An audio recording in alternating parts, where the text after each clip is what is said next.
তারিখে ব্যালটে ভোট দিন ধানের শীষে।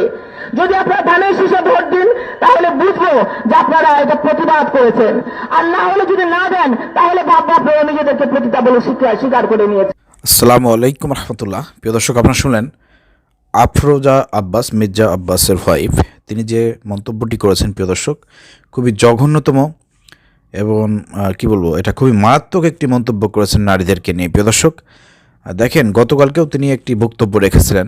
জামাত ইসলামের নারীদেরকে বলেছিলেন যে জামাতের যেসব নারী সমর্থকরা রয়েছেন, আপনারা যদি আমির জামাত ডাক্তার শফিকুর রহমানের এই মন্তব্যের যদি প্রতিবাদ না করেন তাহলে আমি ভেবে নেব যে আপনারা শফিক সাহেবের যে মন্তব্য সেটা আপনারা মেনে নিয়েছেন, অতএব আপনারা প্রস্টিটিউট হয়ে গিয়েছেন।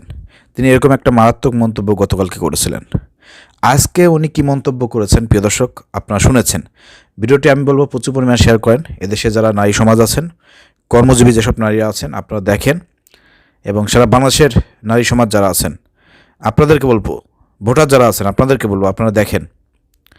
মানে উনি বললে পারেই আপনারা ভালো, ধানের শীষের পক্ষে যদি ভোট দেন তাহলে আপনারা ভালো, আর ধানের শীষের পক্ষে ভোট না দিলে পারে আপনারা খারাপ।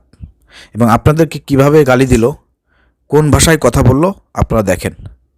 মানে কতটা মারাত্মক একটা মিথ্যা বক্তব্যের উপরে ভিত্তি করে তাদের এই নোংরা রাজনীতি এদেশের জনগণ ইনশাল্লাহ 12 তারিখে মেনে নেবে না। প্রিয় দর্শক, আমির জামাত ডাক্তার শফিকুর রহমান বারবার বলতেছেন তিনি এই ধরনের কোনো পোস্ট করেন নাই, এই বক্তব্য তার না, তার আইডি হ্যাক হয়েছিল। ইতিমধ্যে সোশ্যাল মিডিয়া এবং সব জায়গাতে এগুলো ডকুমেন্টস প্রমাণ দেওয়া হয়েছে।